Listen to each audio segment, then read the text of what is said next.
just about anything can happen at this tournament, and just about everything has so far. Royal never give up. Take the Nexus turrets, take the game, and look so damn strong here in MSI Shanghai. No team is really unbeatable. Every team has their strengths, their weaknesses, and any team can lose. And Counter Logic Gaming scoring magnificent win for America.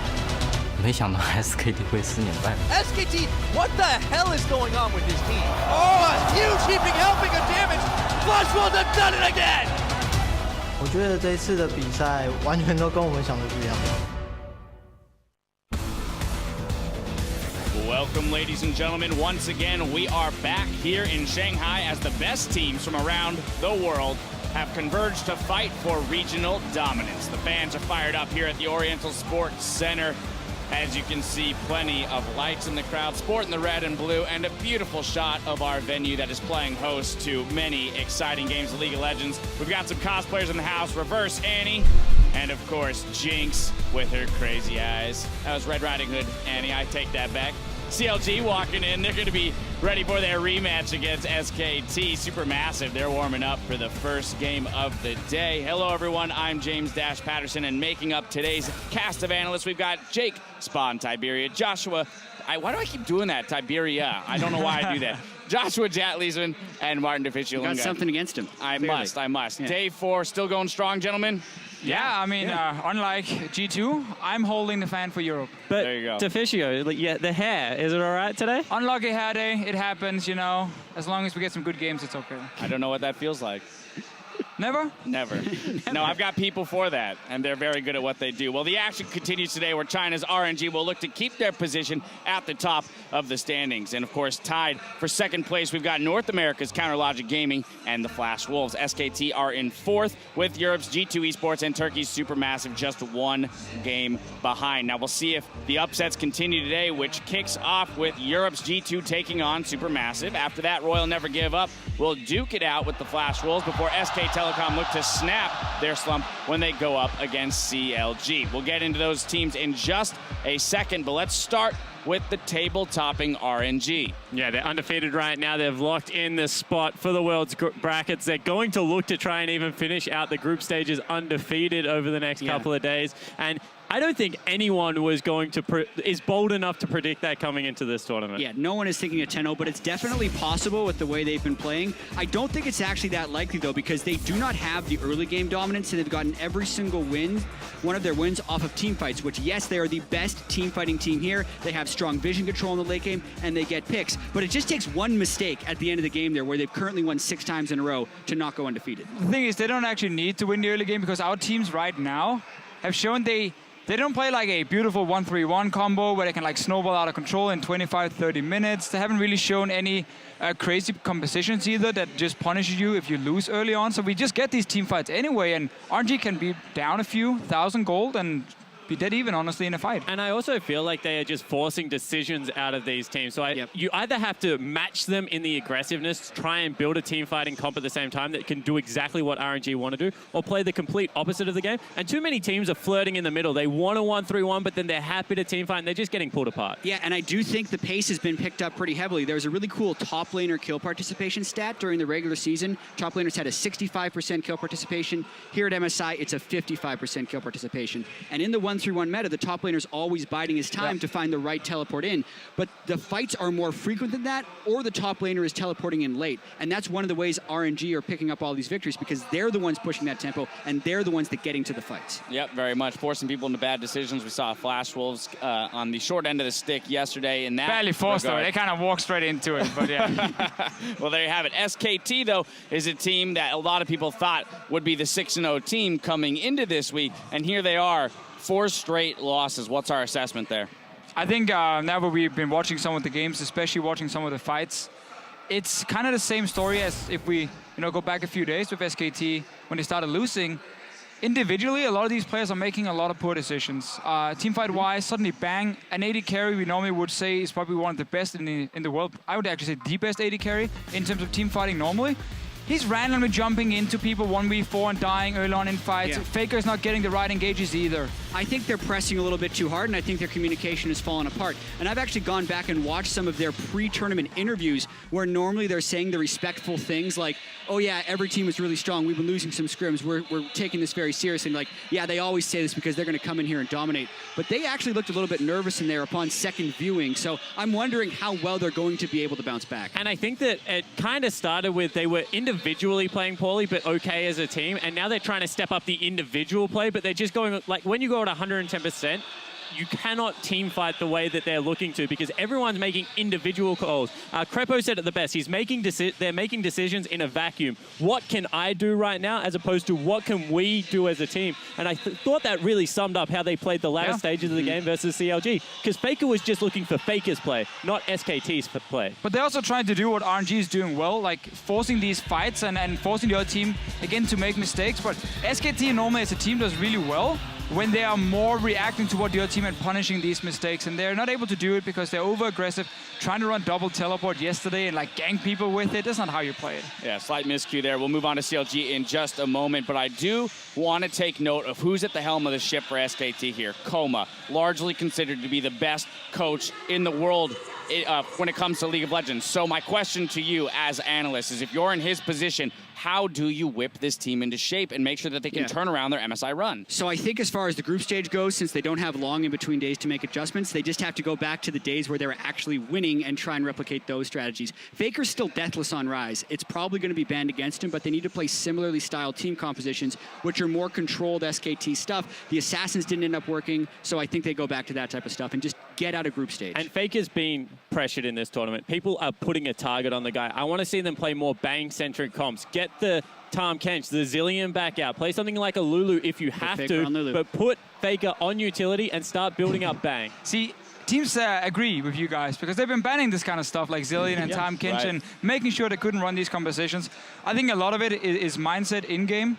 I don't think Faker needs to have the mindset that he has to be the solo carry right now and like try and go crazy on an assassin. I actually think you can, as you guys said, play team fight and just honestly try and react more to what the other team is doing because these teams here, they make a lot of mistakes, and you can punish it very, very often, but not if you've already made the mistake. Well, now let's move on to our teams that are sitting in that 2-3 position. CLG in the Flash Wolves, starting with CLG. Thoughts there? CLG has been stepping up in a lot of ways, and they've been doing it with a lot of different team compositions. The fact that Darshan has played 2 Maokai games and actually had success on it is really strong for CLG's chances. And when you look at the way he plays Azir or Stixxay goes aggressive in team fights, you can tell they always have the right idea of what they want to do, but they're not necessarily as refined as you would like. But when they do pull it off, since they had the right idea, it works very well. One thing we see, though, consistently from this team in pick and bans is compositions that can protect Stixxay. Yes. And he's been the main damage dealer in these fights. Huhi, as a player, it's interesting because he will make some mistakes where we're like, oh, why are you doing this? Like, you never had to engage here. But he's the kind of guy who will sacrifice himself or try and make that big play. And even when he fails once or twice, he'll do it even a third time. And that opens up for Stixxay to kind of stand there and just shoot whatever is close to him. I think teams will start removing Caitlyn, take away Lucian as well. They have removed Caitlyn. Take the Lucian away as well and put him on something that's not a hard carry in fights. Like, give him a Kalista. I think actually that's much better when you play them late game. Yeah, and I think that one thing I do really have to shout out is Afro. We knew he was great, but he is showing that on the range supports like Soraka and Janna that he had so much confidence in, that he is at an elite level for range support players in the world. This guy was brilliant yesterday. Pretty much shut down SKT's Faker solo with the Janna. It was honestly amazing to watch. I want to hop to that other team, Flash Wolves. They're going to get a rematch against RNG today. So, Deficio, will they have learned from the mistakes that they made in that game? Will they find a way to play around RNG and their ability to play those team fights? I think they learned from the mistakes they made in the pick and ban phase and probably won't draft a composition that they only have like 25 minutes to win, basically. Because this Flash Wolves team have done well when they got to late game, and they could actually force some of these fights through Sword Art, often on the Alistar. I think we're going to see them try and honestly match team fight against RNG, saying we have a great mid laner, you have a great mid laner. Give Maple like an Azir and see if he can win the fight late game. Maple is absolutely insane. I even think he could get away with the LeBlanc because you can team fight with LeBlanc if you have the right skills, as Xiao, who has shown in some of his games. Right. So just as long as they don't ball up for a Twitch Callista team composition, I think it'll be a much more competitive game. And Flash Wolves, actually, I have them pegged as the team that can take down RNG. See, I love the Flash Wolves. I think that their 3 strongest players are at the top of this tournament as well. But I have big questions still about MMD and NL because I just think that Lupa and Whoosh, put them together, are performing much better than their counterparts on the Flash Wolf team. And because these team fights are very, very scrappy and individual skill is coming into it a lot, I think that Whoosh is just, especially against NL, outclassing him in this tournament. Yeah, I do have to agree with that. And just some stats to back it up. While Maple does have one of the highest damage percentage for his team at this tournament, it's a percentage of your team's damage. And that's because NL actually isn't doing that much. With all of the frequent fights, his damage per minute is still very low. So he's been playing safe, but if they do want to contend to win this tournament, he has to step up as well as Maple. Might need NL to step up. We'll see if he can do that. You've heard from us. Now it's time to check in with Shocks, getting MSI's champions' take on the tourney so far. Thank you very much, Dash. I am joined here by none other than Aaron, the coach for EDG. Of course, the title holders here at MSI, or as the Chinese fans like to call him, Abu. I know that he would have rather had competed here, but Aaron, you have been spending a lot of time over at the analyst desk, the LPL analyst desk. How have you been enjoying MSI here in Shanghai? 你们上届是冠军，然后现在呢，你在这次评论席一直在，你觉得这次的现场如何？你享不享受这个现场？ 首先我觉得今年的现场就是做得更加的宏大了，又加入了地屏的元素，然后在整个地屏上呈现了很多数据以及科技上的展现，都是通过游戏来进行反映的。我觉得这种现场的视觉体验是非常棒的。 He says he enjoyed the show very much, particularly the screen on the floor.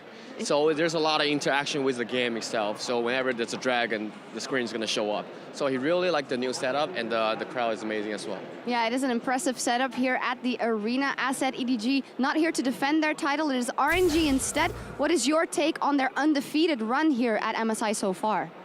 这次是 RNG 代表 LPL 出战，然后你觉得他们这次6-0一场都没有输，你觉得他们这次表现如何？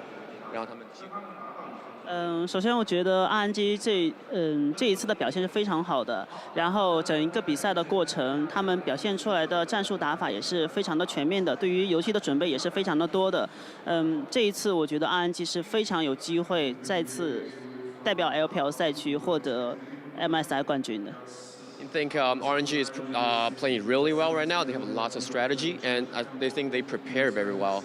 And they think they have a chance to bring LPL another trophy this time around. Right, it does seem to be the LPL's tournament. Now, the big question, of course, here is SKT. That's the team that you took out to win last year, and they are struggling. Why do you think that is? 这次呢，上次你们的对手是 SKT， 那么这次 SKT 在这次比赛的表现不是那么好，那你觉得原因可能是什么？ 我觉得是心态问题，我觉得心态问题是最大的。通过第一场的比赛，他们是输给了 RNG 之后，然后特别是在对阵闪电狼的时候，或许是他们想通过同样的阵型来证明他们是依然可以获得胜利的，但是 同样的战术在同一天中使用2次，然后同样如果说失败的话，那这样的一个失败造成的后果是远远超过双倍的。这样子也就导致了昨天又有2场的失利，可能心态上是最大的问题。 I think their biggest problem is their mindset. After their first defeat against RNG, they tried to use the same composition in the second game against Flash Wolves and trying to prove something maybe, but the result is negative and they didn't pull out the victory again. So it has a pretty big, he thinks there's a pretty big damage to their mindset and affected their second day performances as well.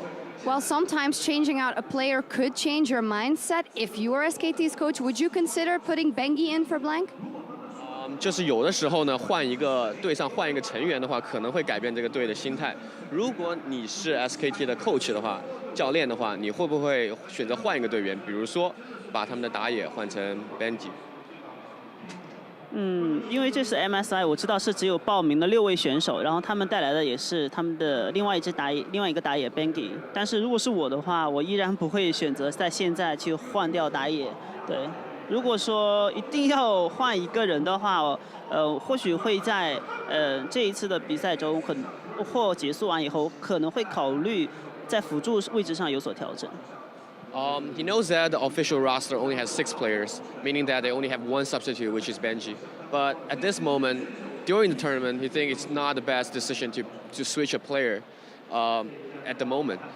If he have to choose one substitute, he would do it after MSI, and he think they might need to find another support.